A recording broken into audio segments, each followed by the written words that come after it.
Hi viewers, welcome to our channel. ప్రస్తుతం మనతో పాటు టీడీపీ స్పోక్స్ పర్సన్ సూర్యదేవ లత గారు ఉన్నారు. వారితో ఒకసారి మాట్లాడు. మేడం నమస్కారం. మేడం నమస్తే. మేడం సునీతారెడ్డి గారు మనం చూస్తూ ఉన్నాం, ఎన్నో ప్రెస్ మీట్లు పెట్టి వివేక హత్య కేసుకు సంబంధించిన ఎన్నో విషయాలు బయట పెట్టడం, అవినాష్ రెడ్డి గారిని కానివ్వండి, జగన్ గారిని వీళ్ళు విమర్శించడం చూసాం.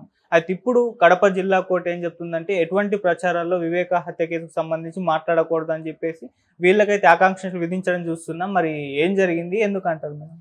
ఇప్పుడు ఏదేమైనా తనకైతే కష్టంగానే అనిపిస్తుంది సునీత గారికి.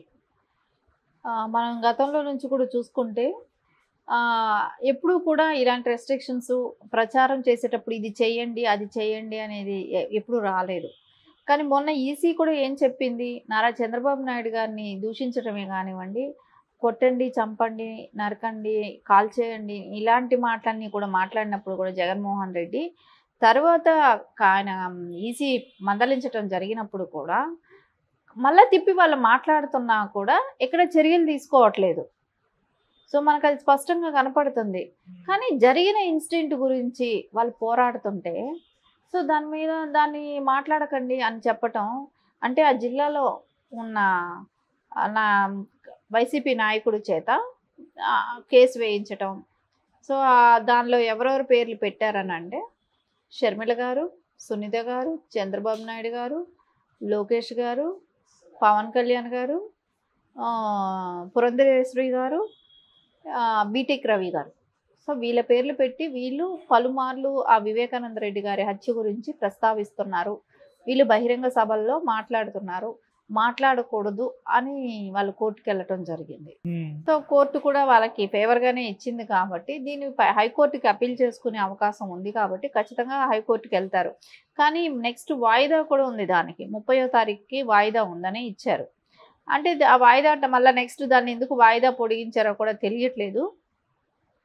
కానీ హైకోర్టులో ఎలాంటి న్యాయం వస్తుందో తెలీదు. కానీ నాకు తెలిసిన ఉన్న అవగాహన బట్టి అంటే జరిగిన ఇన్సిడెంటేగా చెప్తున్నారు. ఇప్పుడు సునీత గారే కానీ, షర్మిల గారే కానీ, వీళ్ళ చంద్రబాబు నాయుడు ఎవరైనా సరే ప్రజలందరూ కూడా మాట్లాడుతున్నారు. ఇప్పుడు వీళ్ళ 5 ఆరుగురు కాదు కదా, ప్రజలందరూ దృష్టిలో ఉన్న డిస్కషన్ అది. సో దాన్ని ఎవరు మర్చిపోలేని విషయం. సో ఆయన వైఫల్యాన్ని ఎత్తి చూపెట్టద్దండి అని అనటం ఎట్లా, ఎంతవరకు కరెక్టు? అక్కడ వైఫల్యం కనపడుతుంది. 5 సంవత్సరాలు సీఎంగా ఉన్నాడు. సో సొంత బాబాయి, కానీ అక్కడ ఇంకొకటి కూడా వస్తుంది, కొమ్ముగా వస్తున్నారు హంతకులకి అనే నింద కూడా ఒకటి ఉంది. అది వైఫల్యం కదా, దాన్ని ఎందుకు ఎత్తి చూపకూడదు?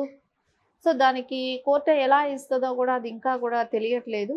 సరే ఏదేమైనా రేపు హైకోర్టుకి వచ్చిన తర్వాత అక్కడ రేపు బయట ఏమొస్తుందో తెలుస్తుంది. కానీ ఖచ్చితంగా వాళ్ళ కూతురుగా సునీత గారికి ఉన్న బాధని మనం అర్థం చేసుకోగలం. ఎందుకంటే ఒక తండ్రికి జరిగిన అన్యాయాన్ని గురించి మాట్లాడే హక్కు మీకు లేదు అనటం అయితే బాధాకరమైన విషయం.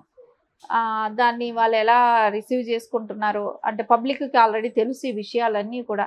సరే తను వెళ్ళిన చోట డెఫినెట్గా ఎవరింటికైనా వెళ్ళినప్పుడు ఈ డిస్కషన్స్ వస్తాయి, ఇంట్లోకి వెళ్ళినప్పుడు. అందుకే నేను రాలేకపోతున్నాను, మిమ్మల్ని అందరినీ కలవలేకపోతున్నాను అని. అది కూడా కాకుండా మొన్న సునీత గారు కానివ్వండి, షర్మిల గారు కానివ్వండి, వాళ్ళు పెట్టిన భారీ బహిరంగ సభలకి జనం అందరూ కూడా రావటం, వాళ్ళని ఆదరించటం కానీ ఇవన్నీ జరుగుతున్నప్పుడు జగన్మోహన్ రెడ్డికి ఒక భయం అనేది స్టార్ట్ అయ్యింది. సో వీళ్ళు అవినాష్ రెడ్డికి కూడా సో వీళ్ళు ఇంటింటికి ప్రచారం చేసినప్పుడు ఇంకెంత రెస్పాన్స్ వస్తుందో, ఓన్లీ చిన్న బహిరంగ సభలకే ఇంత జనాలు వస్తున్నారు, ఇంత మద్దతు వస్తుంది వాళ్ళకి, రేపు డోర్ టు డోర్ వెళ్ళినప్పుడు పరిస్థితి ఇంకెట్లా ఉంటుంది అనే ఒక భయం అంటూ స్టార్ట్ అయ్యింది. అందుకే ఇప్పుడు పులివెందులకి సునీత గారు డోర్ టు డోర్ ప్రచారం చేస్తున్నారు కాబట్టి సో అది రేపు పొద్దున ఇవన్నీ ఇంటింటికి వెళ్ళినప్పుడు ఈ విషయాలన్నీ వస్తాయి, బయట దాని గురించి డిస్కషన్ ఉంటుంది, అందుకని కట్ చేయాలనే ఒక ఉద్దేశంతోనే వాళ్ళు ఆ మాటలు మాట్లాడనివ్వకుండా కట్టడి చేద్దామనే దానికి చేసిన ప్రయత్నమే అది. కానీ ఇది ప్రజలందరికీ తెలుసు కాబట్టి అపోజిషన్ పార్టీలు 6 గొంతు నొక్కితే ప్రజలందరూ గొంతు నొక్కినట్టేనా? ప్రజలకు స్వేచ్ఛ లేదా? ఒక అన్యాయం జరిగింది అనే దాన్ని డిస్కషన్ చేయకూడదా? అదే గతంలో ఎందుకు మీరు నారా చంద్రబాబు నాయుడు గారి మీద దాడి జరిగినప్పుడే కానివ్వండి అలాంటిది మాట్లాడలేదు? ఇలాంటి కోర్టులు కూడా అప్పుడు ఎందుకు డెసిషన్ తీసుకోలేకపోయినాయో తెలియట్లేదు. కానీ ఖచ్చితంగా ఇదైతే ప్రజలకి మీరు ఏది మాట్లాడకండి, అన్యాయాన్ని ఎదిరించకండి అనేటట్టే ఉంది. కానీ దీనిలో ఒక ఎవరైనా కొట్టండి అంటే తప్పు ఉంటుంది, ఎవరైనా దూషిస్తే తప్పు ఉంటుంది, దూషించలేదు కొట్టమని చెప్పట్లేదు. అక్కడ ఓన్లీ జరిగిన అన్యాయాన్ని గురించి ప్రజలకు చెప్పడానికి ట్రై చేస్తున్నారు. సో ఆవిడ గత 5 సంవత్సరాలుగా కోర్టులలో పోరాడుతూనే ఉంది, న్యాయపరంగా పోరాడుతూనే ఉంది. కానీ ఇప్పుడు ప్రజా తీర్పు కోసం వచ్చింది. సో ఈ 2 ఇన్సిడెంట్లు, ఒకటి న్యాయపరంగా పోరాడింది, కోర్టుల చుట్టూ తిరిగింది, ఇప్పుడు ప్రజా తీర్పు కోసం వచ్చింది. సో దానిలో తప్పు ఎలా అవుతుంది?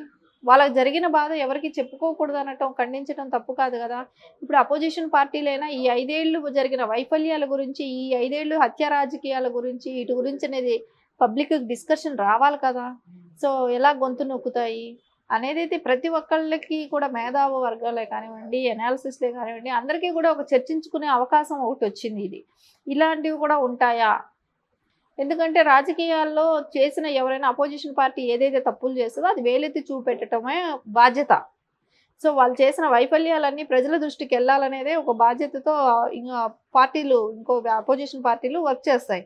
కానీ ఇక్కడ ఎందుకు మీరు మాట్లాడకండి అని అంటే ఇంకేంటి, ఇంకేం మాట్లాడాలి అంటే? జగన్మోహన్ రెడ్డి మంచాడు, ఆయన చాలా ప్రజలందరూ సుభిక్షంగా ఉన్నారు, ఇది చెప్పుకుంటూ అపోజిషన్ పార్టీలు ఓట్లకి వెళ్తాయా? జరిగిన వైఫల్యాలు చెప్పడానికి నోరు కట్టేయటం అనేది చాలా బాధాకరమైన విషయం. ఇక్కడ దీన్ని ప్రజలందరూ కూడా ముక్త కంఠంతో ఖండిస్తూనే ఉన్నారు. ఎందుకంటే ఇలాంటివి వస్తే ఇంకా రేపు పొద్దున ఎవరు కూడా ఒపీనియన్ షేర్ చేసుకోవడానికి కూడా భయపడతారు. కాబట్టి కోర్టులు కూడా ఇది ఆలోచించాలి. ప్రజా సమస్య ఇది, ప్రజలకి అంటే ప్రజలకి ఏది కూడా వాళ్ళ ఒపీనియన్ కూడా మీరు షేర్ చేసుకున్న అంటే ప్రజలతో మేము ఒకళ్ళు మాట్లాడుకునే ఒపీనియన్ కూడా మాకు ఇవ్వరా? సో మీ ఈ దృష్టిలో జగన్మోహన్ రెడ్డి మంచోడనే మాట్లాడాలి. కోర్టు దృష్టిలో అట్లాగే ఉంది కదా, ఇప్పుడు ఇచ్చిన తీర్పులో అలాగే ఉంది కదా. అంటే తప్పును కూడా ఖండించద్దండి అన్నట్టే ఉంది. మేడం ఈ న్యూస్ అయితే చంద్రబాబు గారికి షాకింగ్ న్యూస్ అని చెప్పేసి ప్రచారం చేస్తున్నారు. అంటే షర్మిల గారి వెనుక కానివ్వండి, సునీత గారి వెనుక కానీ చంద్రబాబు గారే ఉండి ఈ వ్యాఖ్యలు చేసి అంటే వివేక హత్య కేసుని ఆయన యూటిలైజ్ చేసుకోవాలని ట్రై చేస్తారు. ఇప్పుడు ఆయనకు పెద్ద షాక్ తగిలింది అని చెప్పేసి ప్రచారం అయితే చేస్తున్నారు. దీనిపైన మీ ఒపీనియన్? చంద్రబాబు నాయుడు గారికి ఏరే పని లేదమ్మా. ఈయనకి రాయి పడితే చంద్రబాబు నాయుడే, కత్తి గుచ్చుకుంటే పిన్నిస్ కూర్చున్నా చంద్రబాబు నాయుడే, చెట్లు నరికినా చంద్రబాబు నాయుడు. ఈయనక ఎవడో చెట్లు ఎక్కి కొడతాడేమో అని భయపడితే చెట్లు నాటుతాడు, పరదాలు కట్టుకు తిరిగినా చంద్రబాబు నాయుడు. ప్రతిదానికి చంద్రబాబు నాయుడు గారేనా, ఇంక వేరే ఎవరు లేరు ఆయనకి? అంటే చంద్రబాబు నాయుడు గారిని చూస్తే అంత భయపడిపోతున్నాడు, నువ్వేం చేయగలుగుతావు? అందుకే ఇన్ని 5 సంవత్సరాలు భయపడి ఏమీ చేయలేకపోయావా ఆయన చూసి? ఖచ్చితంగా నారా చంద్రబాబు నాయుడు గారిని ప్రతి దానిలో కూడా లాగటం, మాట్లాడటం. ఎందుకంటే అది మనం మాట్లాడుకోవటానికి అలా కుటుంబ విషయం కాదండి. అది ఒక హత్య అక్కడ జరిగింది. ఆ హత్య గురించి డిస్కస్ చేయడానికి దానిలో ఆయన వైఫల్యం కనబడుతుంది కాబట్టి అపోజిషన్ పార్టీలే కానివ్వండి, ప్రజలే కానివ్వండి, సోషల్ అనాలిస్ట్లే కానివ్వండి, ఎవరైనా దాని గురించి డిస్కస్ చేస్తారు. సో అది మన దేశం కోసమే కానివ్వండి, మన రాష్ట్రం కోసమే కానివ్వండి, భవిష్యత్తులో ఇలాంటివి జరగకూడదనే కానివ్వండి, ఇలాంటివి జరిగిన వాళ్ళని ఎలాంటి శిక్ష విధించాలనే కానివ్వండి, ప్రజలకందరికి ఒక అవేర్నెస్ కోసమే కానివ్వండి, ఇలాంటి ఒక డిస్కషన్ అనేది వస్తుంది. సో దీన్ని ప్రతిదానికి నారా చంద్రబాబు నాయుడు గారిని ఆపాదించడం, ఆ కుటుంబ సభ్యుల్ని అంటే లోకేష్ గారిని కూడా దీనిలో లాక్కోవటం, ఇట్లా ప్రతిదీ అంటే తుమ్మినా తగ్గినా ఇంకన్నిటికీ చంద్రబాబు నాయుడు గారే. అసలు పడని రాయిని పడిందని పాపం వాళ్ళ మీద కేసు పెట్టి 307 పెట్టి అటెంప్ట్ మర్డర్ పెట్టి ఆ పిల్లల భవిష్యత్తు నాశనం చేశారు. సో మీ రాజకీయ ఆకాంక్ష కోసం చేస్తున్న ప్రయత్నాలలో ఎంతోమంది బలి అవుతున్నారు. సో జరిగిన ఇన్సిడెంట్లు చెప్పుకునే అవకాశం లేదు. అంటే ఇంత గులకరాయికి ఇన్ని రోజులు సీన్ చేశారు, ఎవరినో పట్టుకెళ్ళి వేశారు. ఇప్పుడు చెప్పకూడదు అంటున్నారు కాబట్టి చెప్పలేకపోతున్నాం. కానీ అంత పెద్ద ఇన్సిడెంట్కి ఎవరిని పట్టుకుపోయి వేశారు? ఏం జరిగింది? గులకరాయికి జరిగిన ఇన్సిడెంట్కిను అంత పెద్ద ఇన్సిడెంట్కి చాలా తేడా ఉంది కదా. ఎందుకు చేయలేకపోయింది అనేది క్వశ్చన్ చేయరా? ప్రభుత్వ వైఫల్యం కనపడుతుంది కదా. అడగాల్సిన బాధ్యత అపోజిషన్ పార్టీలకే కానీ అనాలిసిస్ట్లకే కానీ అందరికీ ఉంది కదా. ఈ సమాజంలో అందరూ వెలిగెత్తి చాటాల్సిన అంశమే కదా అది. ఎందుకు నోరు మూస్తున్నారు?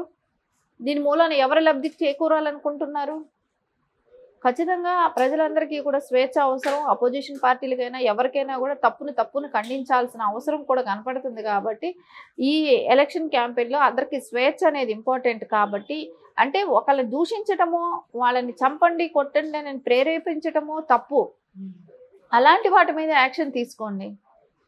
సో ఎవరి మీదైనా అటాక్ చేస్తే తప్పు. దాని మీద యాక్షన్ తీసుకోవాలి. అంతేగాని జరిగిన ఇన్సిడెంట్లు వైఫల్యాల గురించి ఎత్తి చూపితే రేపు పొద్దున అంటాం ఏదో అమరావతి 3 రాజధానులు చేశారు, దాన్ని ఇప్పటి వరకు దాని మూలాన మహిళలను అందరిని ఇబ్బంది పెట్టారంటే ఆ టాపిక్ మాట్లాడకండి అని రేపు దానికి కూడా స్టే చేస్తారా? అట్లాగే ఉంది. ఆ టాపిక్ కూడా మాట్లాడద్దండి అని చెప్పి స్టే తెచ్చేటట్టున్నారు. అంటే వైఫల్యాల గురించి మాట్లాడకూడదా? ఇది ఎక్కడ న్యాయం? అంటే ప్రతిదానికి వీళ్ళు ఈ టాపిక్ అంటే వీళ్ళు చెప్పిన వైసీపీ ఏదైతే టాపిక్ ఇస్తుందో దాని గురించే మాట్లాడాలి. అపోజిషన్ టాపిక్స్ ఇంకా వాళ్ళంతటా వాళ్ళకి మాట్లాడుకునే స్వేచ్ఛ లేదా? జరిగిన వైఫల్యాలే కానివ్వండి, సొసైటీలో జరిగే అక్రమాలే కానివ్వండి, ఖండించే ఈ బాధ్యత అపోజిషన్కి ఉంటుంది. కాబట్టి అపోజిషన్కి అందరికీ ఉంటుంది. సో ఎవరైనా ఖండించే ఇది ఉంటుంది. కాబట్టి ఖచ్చితంగా అవకాశం కోర్టులు కూడా కల్పించాలనే కోరుకుంటున్నాం. ఓకే, ఇప్పుడు సునీత గారు కూడా ఫైట్ చేస్తాను, హైకోర్టుకి వెళ్తాను ఈ డిసిజన్ పైన అంటున్నారు. మరి అక్కడైనా న్యాయం జరిగే ఛాన్స్ ఉందా? తప్పకుండా న్యాయం జరగాలి, జరుగుతుంది కూడా. ఎందుకంటే సమాజంలో ఇలాంటివి మేము చేసేది చేస్తాం, దాని గురించి మీరు మాట్లాడొద్దండి అని అంటే రేపు పొద్దున మనం ఈ ఇండియాలో బతకాల్సింది కూడా అవసరం లేదు. వేరే రాష్ట్రాలకో వేరే చోటుకి వేరే దేశాలకు వెళ్ళిపోవటమే. సో రేపు పొద్దున చేసేవాడు చేస్తూ ఉంటాడు, చంపేవాళ్ళు చంపేస్తూ ఉంటారు. రేపు పొద్దున దాని గురించి ఎవరు మాట్లాడకండి, మీరు డిస్కస్ చేయకండి అని అంటే ఎవడైనా దేశంలో ఉంటాడా? ఉండడు కదా. ఎవరికి మనకి ఇక్కడ స్వేచ్ఛ లేదు, సెక్యూరిటీ లేదు అనుకున్నప్పుడు మనం దేశం వదిలే వెళ్ళిపోవాల్సి వస్తుంది. ఖచ్చితంగా అయితే రేపు పొద్దున హైకోర్టులో అయితే తీర్పు ఫేవర్గానే వస్తుందని అనుకుంటున్నా. Okay madam, thank you so much madam. Thank you.